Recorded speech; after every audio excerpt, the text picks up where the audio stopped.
আপনারা প্রত্যেকেই যে যার নিজের মতো এক ধরনের মনের ভাবের এক ধরনের শিল্পী।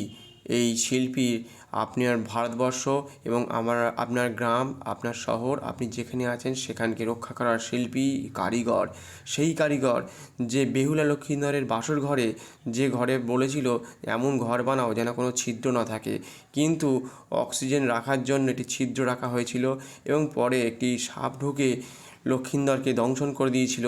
সেটা কিন্তু ঘটে গিয়েছিল, আমরা প্রত্যেকেই জানি। যেমন একটি কুমিরের 7টি বাচ্চা ছিল, সেই বাচ্চাকে তার পড়াশোনা করার জন্য শিয়ালের কাছে পড়তে পাঠিয়েছিল এবং তার মা বারে বারে ঘুরতে যেত, কয়েকদিন অন্তর অন্তর দেখে আসতো। দেখে আসার পরে দেখতো যে তার সন্তান কিন্তু সব বারে বারে উঁচু করে করে দেখাতো ওই শিয়াল। এবং শেষের একদিন এসে গেল, সেই দিন যেদিনকে যে তার কাছে মাত্র একটাই বাচ্চা ছিল, শিয়াল তো আর কিছু করতে পারবে না, সেই জন্য একটা বাচ্চাকেই বারে বারে উঁচু করে করে দেখাচ্ছিল যে দেখো তোমার সন্তান কিন্তু সবাই ঠিক আছে, সবাই সুন্দর করে পড়াশোনা করছে।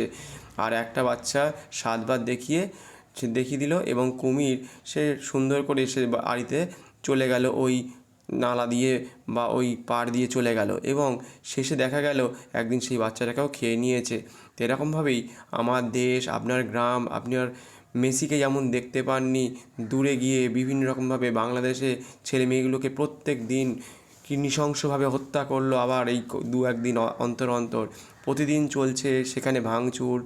আপনার আশেপাশে আপনি যেখানে থাকেন তার আশেপাশে হয়তো কখনো হচ্ছে, সব খবর কিন্তু আপনারা পাচ্ছেন না। আপনারা সেই মনের ভাবের শিল্পী। যদি এই ব্রিজকে টপকে আপনি নতুন ব্রিজ তৈরি করতে পারেন, তাহলে কিন্তু এরকম সুন্দর একটা সবুজ বর্ণময় জীবন, সবুজ গ্রাম, সবুজকে আপনি ধরে রাখতে পারবেন।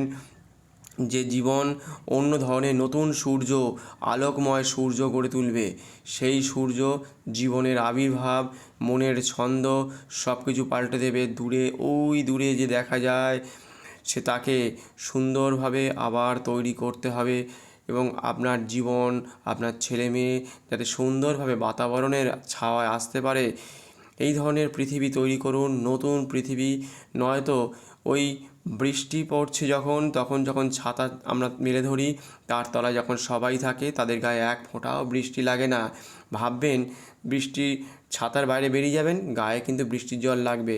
যদি অন্য ছাতায় চলে যান একবার, সেই জল বা তার ছাতা কিন্তু অনেক সময় ফুটো থাকলেও থাকতে পারে, সেই ফুটো দিয়ে কিন্তু আপনার গায়ে জল আসতে পারে। সেই ব্যক্তির গায়ে হয়তো বিভিন্ন রকমভাবে যে তার গায়ের গন্ধ, তার সেই ছাপ আপনার শরীরে চলে আসবে এবং তার সাথে সাথে ভাঙা নৌকোয় ওঠার মতো একদম ভেঙে যাবে। আর এই পাখির মতো করে আপনার জীবন একসময় ভেঙে দিয়েছিল, নয়তো এই খাঁচার মধ্যে বন্দি হতে হবে। আপনার জীবন, আপনার সমস্ত যে সমগ্র জীবন আছে, পৃথিবীময় যে মানুষ আছে, তাদেরকে এইভাবে বন্দি করা হবে। আর ভাবুন, এইভাবে বন্দি থাকতে থাকতে আমরা ওই পার থেকে এপারে চলে এসেছি এবং এই বন্দিদশা যারা একবার জানতো বা এমন ধরনের বন্দিদশা হতে পারে কেউ কল্পনা করতে পারে না, ভয়ঙ্কর থেকে ভয়ঙ্করতর। সেই জন্য নতুন জীবনযাপন করুন এইভাবে যে আমাদের পুকুর, নদী, নালা তাকে যেন বন্ধ না করে দেয়, সুন্দর জীবনযাপন আমরা করতে পারি। আপনার সন্তানদের জন্য এরকম একটি জায়গা রেখে যান যাতে সুন্দরভাবে বসবাস করা যায়, সুন্দর জীবনযাপন হতে পারে। নয়তো সব কিছু ধ্বংস হয়ে যাচ্ছে, শেষ করে দিচ্ছে একে একে বিভিন্ন জায়গায় যে আপনার এই প্রকৃতি, আপনার সুন্দর জীবনযাপন। এই ধরনের জীবন যেমন সুন্দর হয়, আগামী দিন বর্ণময় হয়, সেই জন্য নতুন সূর্যের মুখ দেখে ভগবানকে সাক্ষী রেখে যে আমাদের পূর্বপুরুষরা রেখে গেছে এই যে জায়গা জমি, আমাদের সম্পদ, তাকে রক্ষা করার জন্য তারা জিজিয়া কর দিয়ে তাদের সম্পত্তি রক্ষা না করে তারা কিন্তু নিজের সনাতন ধর্মকে রক্ষা করার জন্য আজ থেকে 400 বছর আগে ইংরেজদের এবং বিভিন্ন শাসকদের সব কিছু দান করে দিয়ে নিজের ধর্মকে বাঁচিয়ে রেখেছে। আর আমরা আমাদের সেই গর্বকে বাঁচিয়ে রাখার জন্য আগামী দিনে যাতে মন্দির, আমাদের সনাতন ধর্মে দুর্গা পুজো, কালী পুজো, ভাইফোঁটা, লক্ষ্মী পুজো, সরস্বতী পুজো, আপনি যেখানে থাকেন সেখানে সুন্দর করে যাতে থাকতে পারেন, সেই জগৎ যেন ফিরে আসে। আমাদের সেই সুন্দর যে শিল্পী জগৎ, যে আপনারা একটা নায়ক, দেশনায়ক নেতাজি সুভাষচন্দ্র থেকে বিভিন্ন রকমের যে আমাদের যে দেশপ্রেমী তারা ত্যাগ করেছে, তাদের জন্য আমাদের এই ধরনের পৃথিবী, এই সুন্দর বর্ণময় জীবন তারা যেন সুন্দর করে তুলে ধরতে পারে, মেলে ধরতে পারে, সুন্দর করে যারা খেলতে পারে। আমাদের ছোটো ছোটো ছেলেমেয়েরা যেন মাঠে, বাগানে, জলে, জঙ্গলে সুন্দর করে আবার তাদের জীবন তুলে ধরতে পারে। এমন পৃথিবী গড়ে তুলুন যাতে আগামী দিন আপনারা সুন্দর করে এই জীবনযাত্রা করতে পারেন, যাতে আর কোনো দিন ভয়ে পালাতে না হয়। ওই যে কাশ্মীর, তারপরে মুর্শিদাবাদের মতো ভয়ঙ্কর যে আমরা দৃশ্য দেখেছি, সেখানে মানুষকে হত্যা করেছে, ধ্বংস করেছে, কেটেছে, পুড়িয়েছে, জ্বালিয়ে দিয়েছে, এবং কাশ্মীরেও আপনাদেরকে তাড়িয়ে দিয়েছে বিভিন্ন রকমভাবে। সেই দৃশ্য যেন আর কোনো দিন না আসে। টিসিএস কোম্পানির মতো আপনাদের ছেলেমেয়েদেরকে বিভিন্ন রকমভাবে নিষিদ্ধ মাংস খাইয়েছে, ধর্ম পরিবর্তন করিয়ে দিয়েছে। আপনাদের আশেপাশে, বাড়ির আশেপাশে হয়তো যারা ভাড়াটে আছে, যারা গাড়ি চালক আছে, সবাই প্রত্যেকেই ভালো, কিন্তু তাদের মধ্যে কিছু সংখ্যক ব্যক্তি আপনাদের বাড়িতে যারা যাতায়াত করে বিভিন্ন রকমভাবে, যারা বিভিন্ন রকম কাজে আসে, আপনাদের সাথে যারা ওঠা বসা করে দোকানে, পাটে, হাটে, ঘাটে, জলে, জঙ্গলে, বাসে, ট্রেনে, ট্রামে, তাদের মধ্যে এই ধরনের কিছু মানুষ এক ধরনের আপনাকে ঠকাচ্ছে। আপনার ছোটো ছোটো ছেলে মেয়েদেরকে বিভিন্ন রকমভাবে ঠকিয়ে তাদের জীবন সর্বনাশের দিকে নিয়ে চলে যাচ্ছে।